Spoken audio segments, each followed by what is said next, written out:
Did you know? Not all legal drama belongs on Law and Order.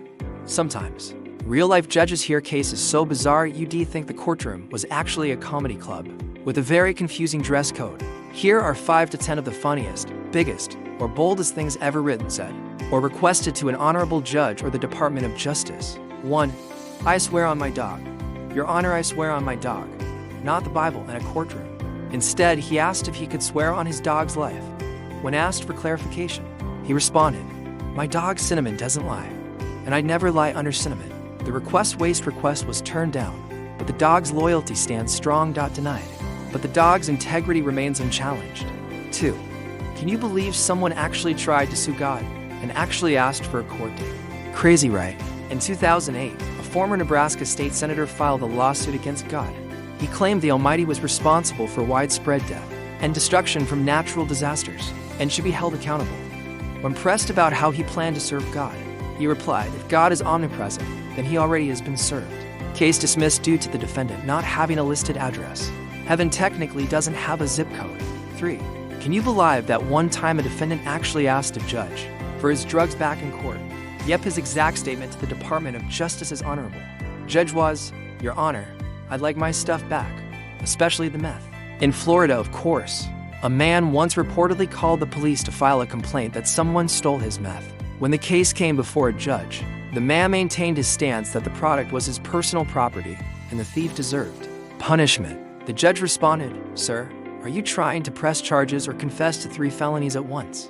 Plot twist, his meth has still not been returned to the defendant. 4. Another standout moment from the DOJ was when a guy wrote in, asking for a new law about extraterrestrial parking rights. Can you believe that? Yup.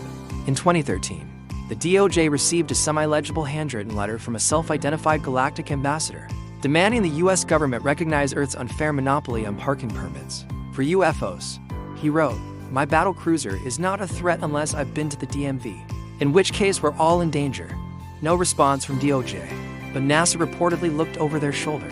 5. The man who wanted his name legally changed to literally nobody. One bold gentleman requested a name change application asking the judge to rename him to literally nobody, so that he could run for office with the intention that people could vote for nobody.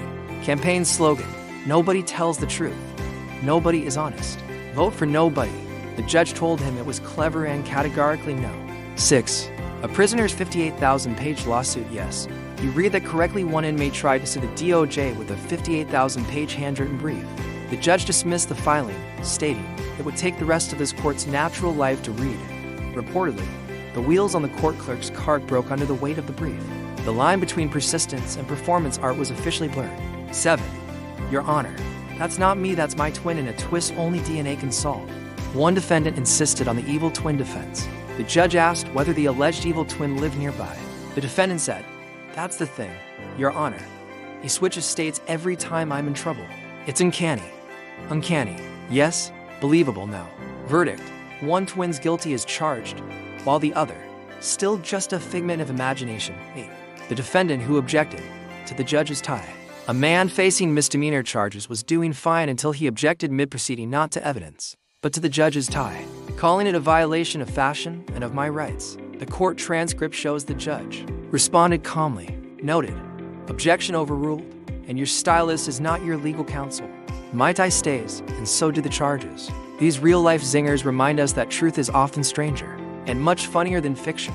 So the next time you're watching a courtroom drama, just remember, somewhere out there, someone really did ask a federal judge if they could subpoena the moon. And arguably, that's exactly what makes justice one of the world's oldest and occasionally funniest professions.